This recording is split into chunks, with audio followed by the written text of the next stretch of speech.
It's a great day with that dark stuff, filling up my favorite cup. How you Coffeelin? How you Coffeelin? How you Coffeelin now? Yeah. Well, after a couple of really great nights of sleep last night, not so much, and so I'm back up early again. Nothing that I would like more than a cup of coffee. And today I'll be trying out a new cup of coffee as usual. This is Chameleon's Dark and Handsome. That could also describe someone else, no? Okay, maybe not so much. At least it's not called Tall, Dark, and Handsome. That makes me very self-conscious.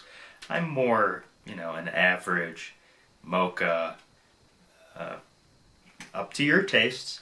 And speaking of up to our tastes, will Chameleon be that way? So, Dark and Handsome has notes of smoky, dark chocolate, Sumatra, Peru, Guatemala, a lot on the cover of just naming countries and flavors. Chameleon was established in 2010 in Austin, Texas. If you go to their website, you can see more of their story, which it's really like the tales of many of these types of companies over the past decade. Just two neighbors who were coffee-loving nerds put together their own company over time. So you can check on that. Their names are Chris Campbell and Steve Williams, as white and generic as it sounds. Steve Williams, of course, not to be the real name of Stone Cold Steve Austin, but Stone Cold not involved in Chameleon. Stone Cold should think about coffee, though. It would probably work out well for him.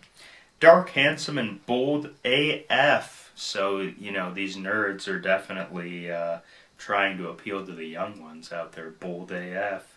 Hailing from Sumatra, Peru, and Guatemala, this complex blend is smoky and bittersweet, with notes of dark cocoa and an aroma that just don't quit. Alright, I'm somewhat annoyed by that one paragraph and being, whatever to market itself. But let's go ahead and try out Chameleon. This was in my grocery store, so even though it's been around for only 10 years, has already expanded itself to being available in regular mainstream grocery stores. So, let's go ahead and try Dark and Handsome.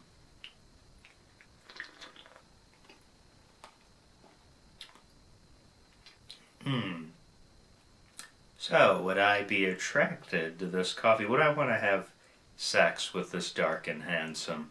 That might be a little too far, as we're getting... So yes, I'm the darkness of it, that smoky notes definitely present here, which if you're a fan of smoky, you will, not Smokey the Bear, smoky coffee flavoring, you will enjoy this. This was priced at $10 at my local mainstream grocery store, and I think it's sufficient in hitting that price point. Again, for what those coffees are, again, I put it kind of in that realm of Pete's Major Dickinson or something along those lines, which maybe would be cheaper for you to get Pete's or some other dark roast of that nature, but it's worth trying Chameleon. Again, maybe after 55 episodes, all these coffees are just merging together into something to me.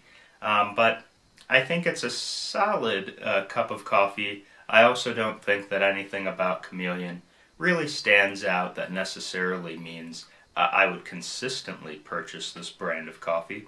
But it was nice to try. It's still a good cup of coffee. I'm happy to have the bag in the house.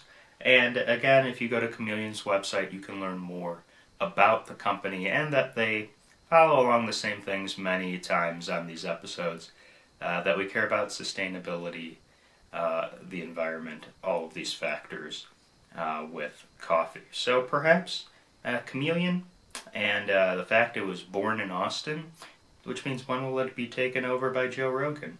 You know, because everybody's moving to Austin. Anyway, whatever. So to answer the question, how you Coffeelin?